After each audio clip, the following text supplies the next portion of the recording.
Boa noite. O programa Atitude Negócio recebe hoje a Janaína Rosa. Ela que com um sorriso e pensamento positivo consegue transformar a realidade. Ela vai explicar isso direito, não é baboseira, é algo muito útil para qualquer empreendedor hoje em dia. Saber como conduzir seu pensamento.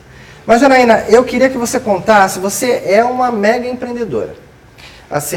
E tem uma história empreendedora de suma importância para quem está trabalhando com o que não gosta, né, sofrendo com isso, mesmo ganhando bem.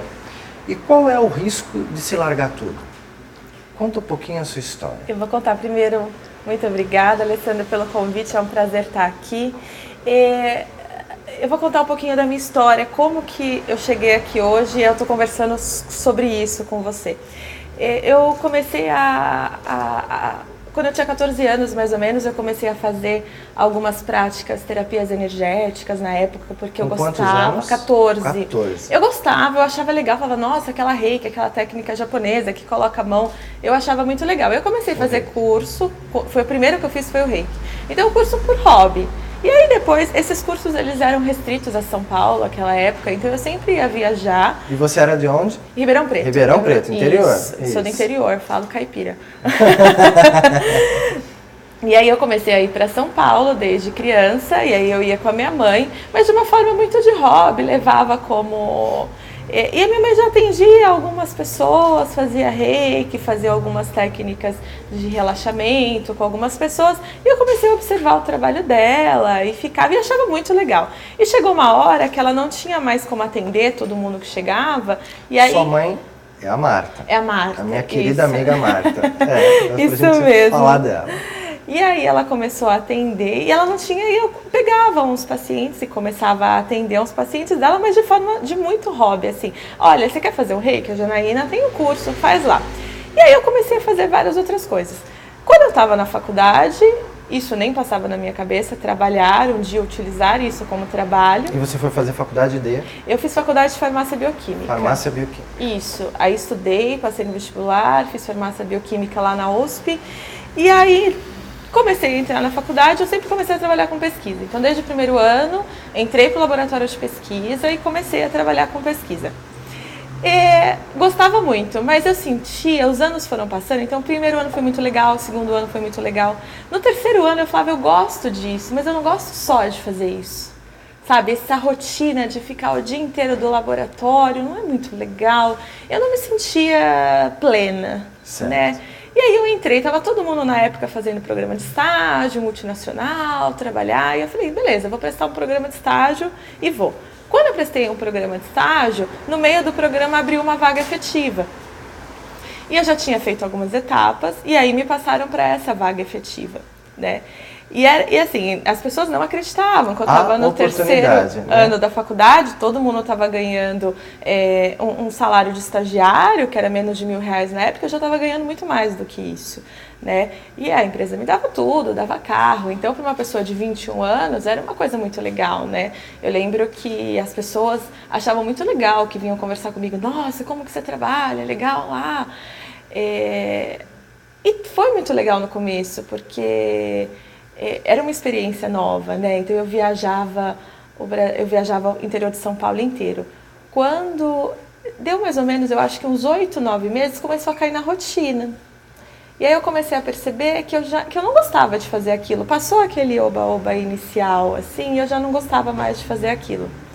E aí eu me lembro um dia de estar saindo de Ribeirão Preto até Uberlândia, dirigindo. O momento da crise. Foi um momento de crise, que eu olhei assim, eu acho que é um momento de consciência, sabe? Você olha à volta, você fala assim, gente, eu não gosto disso, o que eu estou fazendo aqui? Só que eu já estava no final da minha faculdade, eu falava assim, mas para onde eu vou? E aí eu olhava e eu falava, eu não sei o que eu quero fazer, não tem nada de farmácia que eu me identifique. E aí eu lembro que eu fui de Ribeirão Preto a Uberlândia no carro chorando, porque eu rolava assim, de desespero, eu não sei o que eu vou fazer. Cheguei nesse dia, sentei no hotel e comecei a pesquisar tudo o que tinha de farmácia, outras possibilidades dentro da área de farmácia. E eu não consegui encontrar nada, e eu fui dormir. E eu me lembro que quando eu acordei, eu olhei no espelho e aí me veio essa pergunta na minha cabeça. O que você gosta de fazer? O que você já gostou de fazer na sua vida? E eu me lembrei da época que eu atendia aqueles clientes da minha mãe e que eu fazia aquilo.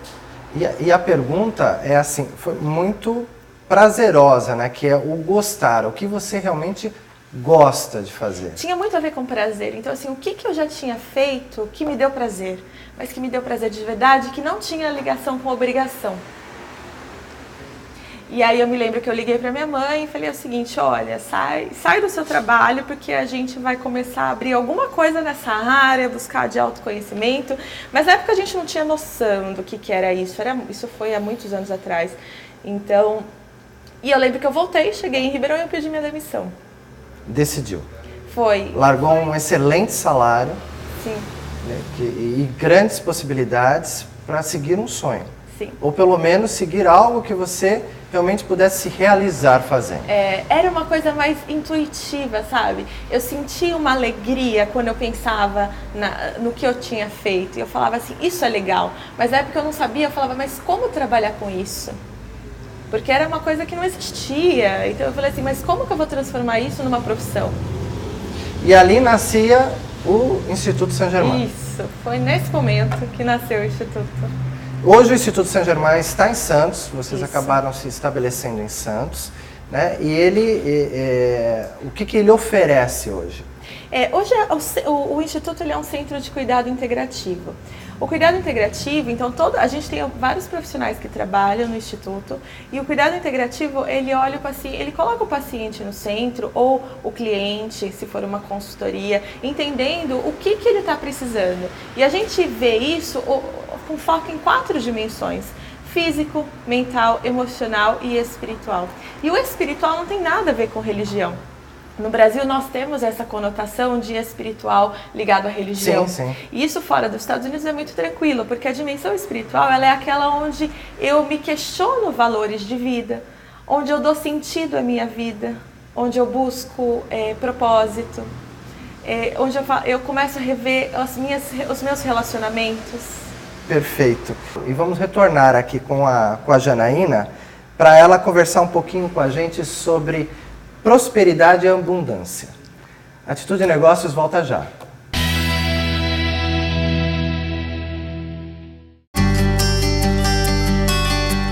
Cuidar das pessoas é a missão da Prefeitura de Santos. Esse cuidado começa antes do nascimento, com o programa Mãe Santista, que presta assistência integral e humanizada até os 2 anos de vida do bebê. Eu tenho orgulho de ser uma mãe santista, né, filha?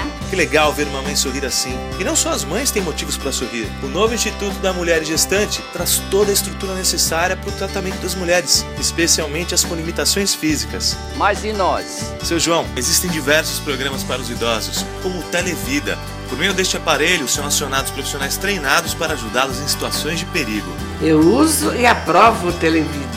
Quem também precisa cuidar da saúde são os fumantes, mas com o programa anti-tabagismo, mais da metade já deixou o vício. Ah, agora sim, me sinto novo. É isso aí, com hábitos saudáveis, podemos aproveitar tudo que a cidade tem a oferecer. Prefeitura de Santos, construindo uma cidade para todos.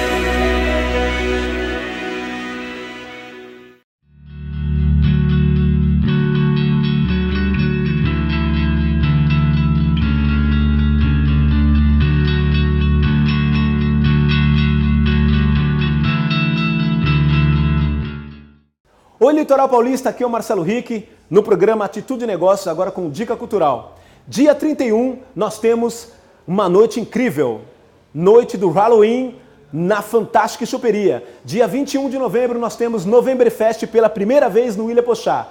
E olha, e dia 28 de novembro, a festa, ela, a poderosa Ivete, ao vivo. Ivete Sangalo vai ser uma loucura no Carnafacu Santos. Não percam! Alô, Litoral, eu sou seu fã!